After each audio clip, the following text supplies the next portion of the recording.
Assalamualaikum warahmatullahi wabarakatuh.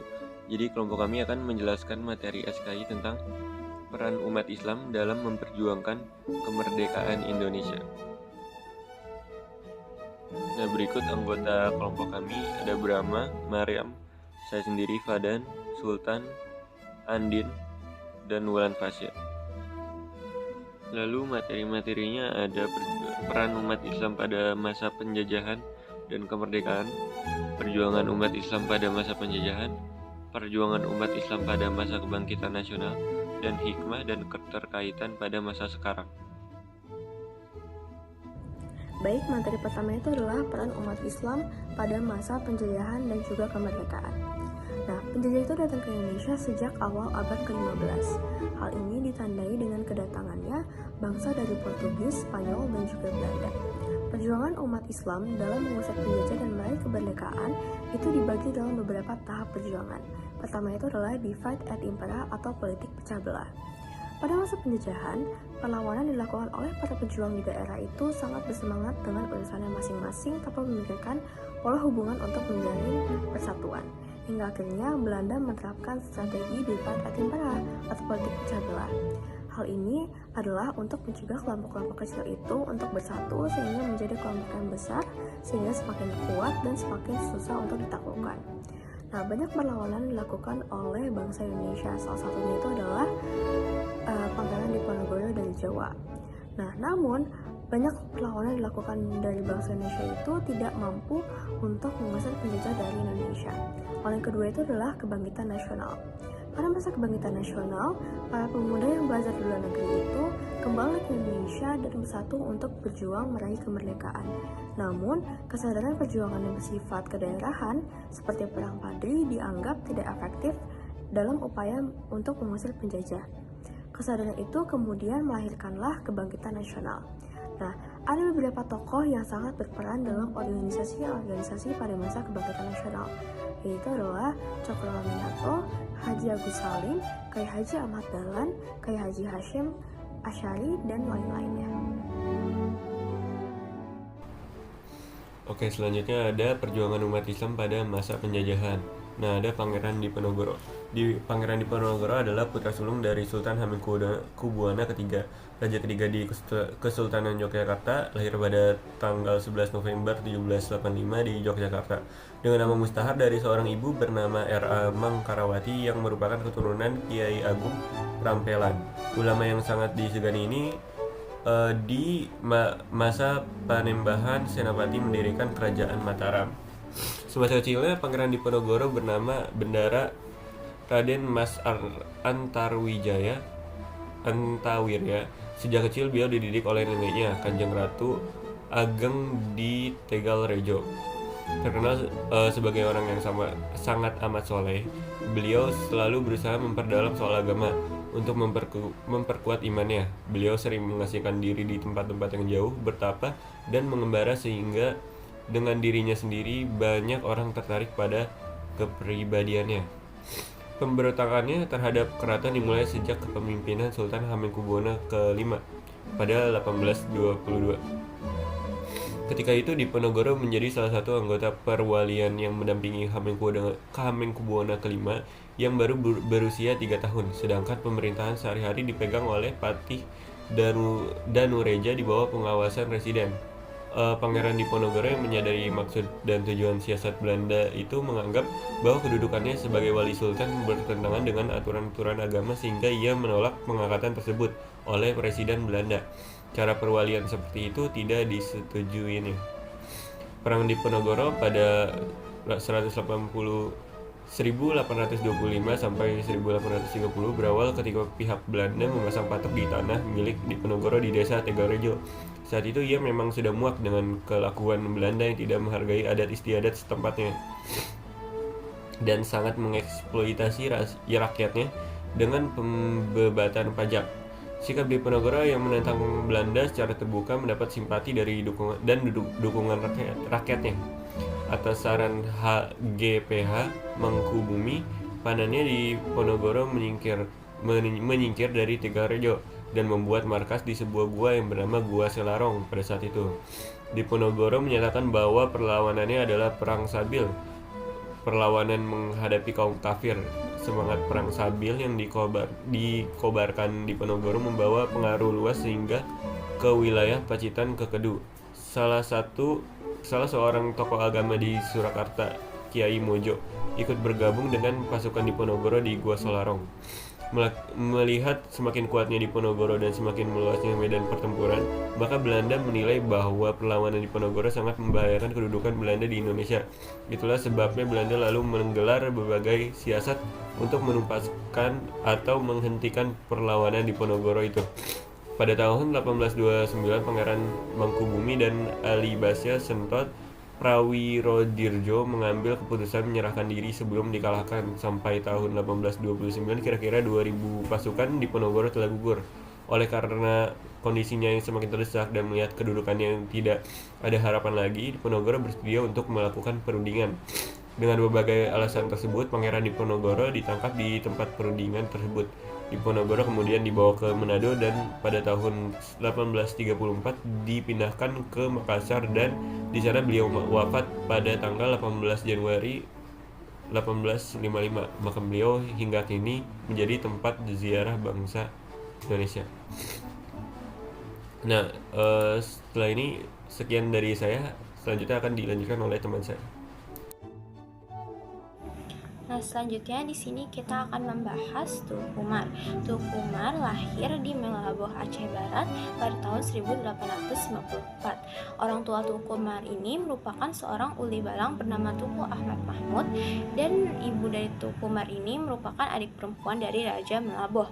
Nenek moyang dari Tuku Umar sendiri adalah Datuk Mahdum Sati yang berasal dari Minangkabau. Tuku Umar juga merupakan keturunan dari Laksana Mudananta, yaitu perwakilan Kesultanan Aceh pada zaman pemerintahan Sultan Iskandar Muda di Pariaman. Awal perjuangan dari Tuku Umar dimulai pada saat usianya 19 tahun. Saat itu ia berperang di Perang Aceh pada tahun 1873. Awalnya Tuku Umar ini berperang di kampungnya sendiri, lalu mulai berjuang di Aceh Barat. Dari perjuangan ini, Tuku Umar mendapat gelar Kuci Gampong atau kepala desa di daerah Daya Melaboh. Tuku Umar pertama kali menikah di usia 20 tahun dengan Nyak Sofia yang merupakan seorang anak uli balang Gelupang. Lalu ia menikah lagi dengan Nyak Maligai yang merupakan putri dari Panglima Sagi 25 Mukim. Pada tahun 1880, Tuku Umar menikahi Janda Cuk Nyadin yang merupakan putri dari pamannya, yaitu Tuku Nantastia. Dalam perang melawan Belanda, Tuku Umar saat itu memiliki strategi untuk mendapatkan pasokan senjata dari Belanda. Tuku Umar pada saat itu awalnya berpura-pura menjadi antek Belanda. Pada tahun 1883, Belanda pun akhirnya berdamai dengan pasukan Tuku Umar. Namun karena kelicikan Gubernur Van Teyn, ia ingin memanfaatkan Tuku Umar untuk merebut hati rakyat Aceh. Namun pada akhirnya juga Tuku Umar berhasil masuk dinas militer Belanda dan meminta tambahan 17 orang panglima, 120 orang prajurit, serta 1 panglaut atau panglima laut. Pada tahun 1884, pada tugasnya untuk merebut kapal Nicero, Tuku Umar meminta logistik dan senjata yang banyak, lalu merampas senjata-senjata tersebut. Nah, pada tahun 10 Februari 1899, Tuku Umar berencana untuk menyerang Belanda di Tangsi Melaboh. Rencana ini sayangnya terdengar oleh Jenderal Van Hoots dan menyuruh Letnan Verbrugge berpatroli di Suak Bojong Kalak. Pada tanggal 11 Februari 1899, Tuku Umar dan pasukannya menuju Melaboh dari Lok Bubon. Pasukan Tuku Umar pun akhirnya terkepung dan Tuku Umar terkena peluru di dada. Oke, selanjutnya itu ada materi perjuangan umat Islam pada masa kebangkitan nasional. Kita langsung aja masuk tokoh pertama, yaitu ada Haji Umar Said Sokowaminoto. Nah, dia ini tuh lahir pada tanggal 6 Agustus 1882 di Ponorogo dan meninggal di Yogyakarta pada tanggal 17 Desember 1934 di usianya yang ke-52 tahun. Nah, pada Mei 1912, Sokowaminoto ini tuh masuk ke Sarekat Islam dan dia itu sebagai pimpinannya, dan di dalam Sarekat Islam ini dia tuh terkenal sebagai pemimpin yang memiliki kebijakan tegas namun tetap sederhana. Nah, pada akhir tahun 1912 SDI ini tuh namanya tuh berubah jadi SI. Terus lama-kelamaan SI ini tuh digiring menjadi partai politik setelah dia tuh dapat status badan hukum pada tanggal 10 September 1912 oleh pemerintah. Nah, SI ini terpecah menjadi dua kubu karena masuknya infiltrasi komunisme memaksa Cokro Aminoto itu untuk lebih berhati-hati lagi. Nah, ia dan rekan-rekannya itu masuk ke dalam SI putih berlawanan dengan Semaun yang masuk ke SI merah. Nah, kehadiran Cokro Aminoto ini masih dibutuhkan untuk penengah sebagai dari kedua SI tadi, SI putih dan juga SI merah. Nah, pada akhirnya Semaun yang dari SI merah dan juga Darsobo yang dari SI putih itu dikeluarkan dari SI atau dari Syarikat Islam. Nah, pada tahun 1929 SI ini tuh diusung sebagai Partai Syarikat Islam Indonesia hingga menjadi peserta pemilu pada tahun 1955. Haji Umar Said Cokro Aminoto ini akhirnya dikenal sebagai salah satu pahlawan pergerakan nasional yang berbasiskan perdagangan, agama, dan juga politik nasionalis. Oke, selanjutnya ada Kiai Haji Ahmad Dahlan.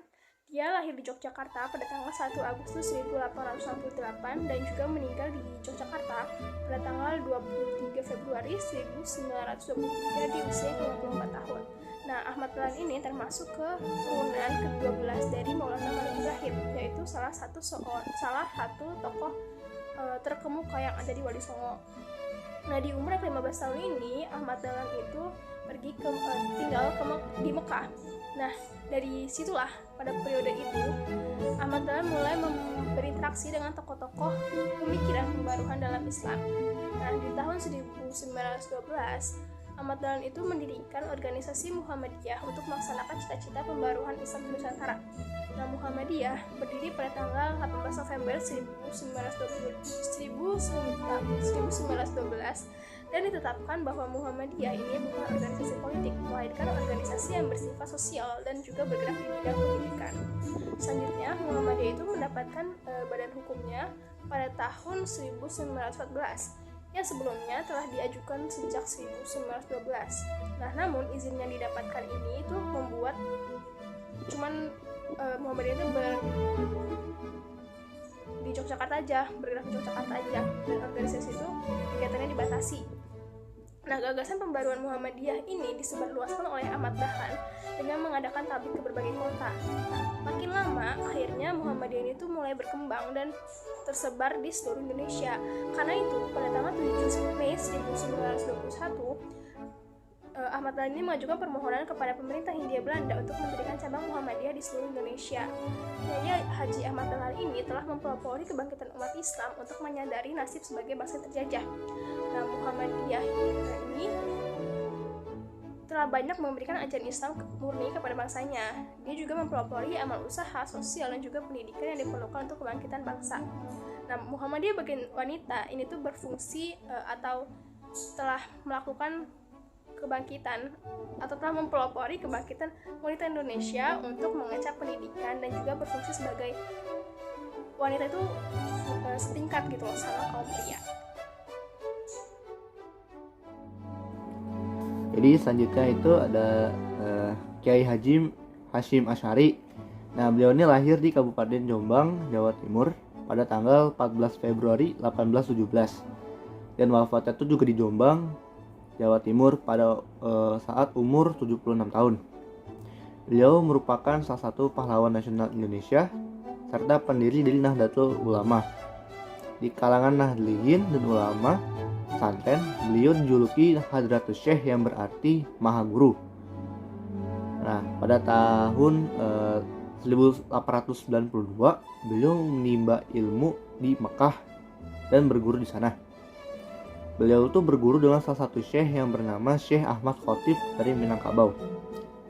Saat berguru dengan Syekh Ahmad Khotib, Kiai Haji Hashim Asy'ari itu mempelajari tafsir Al-Manar karya dari Muhammad Abduh. Nah, Kiai Haji Hashim Asy'ari juga menandatangani fatwa jihad pada tanggal 17 September 1945. yang lalu kemudian dikukuhkan dalam rapat para kiai pada tanggal 21 sampai 22 Oktober 1945 dan diberi nama Resolusi Jihad sebagai penyemangat para ulama dan para santri yang bergabung dengan Laskar Hizbullah dan Sabilillah untuk melakukan perlawanan terhadap penjajah, dan juga untuk mendesak pemerintah untuk segera mengambil tindakan yang mengancam kemerdekaan. Sekian dari saya. Jadi sini saya akan menerangkan keterkaitan materi kita kali ini terhadap kehidupan zaman sekarang. Nah, di zaman sekarang itu ada yang namanya organisasi Muhammadiyah.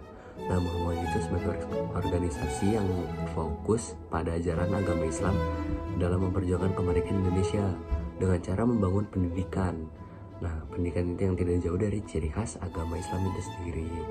Dalam membangun pendidikan, sekolah yang didirikan Muhammadiyah itu berlandaskan pada ilmu ketakwaan, berlandaskan pada ilmu pengetahuan yang akan membuat manusia mencapai kesempurnaan standar keimanan dan ketakwaan kepada Allah Subhanahu wa taala.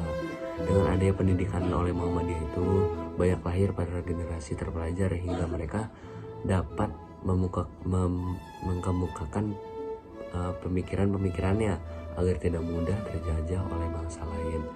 Oleh karena itu, pendidikan yang didirikan oleh Muhammadiyah itu dapat menjadi salah satu pedang yang ampuh untuk memukul mundur penjajah dari Indonesia. Sekian, wassalamualaikum warahmatullahi wabarakatuh. Nah, berikut ada link video YouTube yang keterkaitan dengan materi kami. Nah, dan berikut adalah daftar pusakanya. Sekian dari kelompok kami, kurang lebihnya mohon maaf. Wassalamualaikum warahmatullahi wabarakatuh.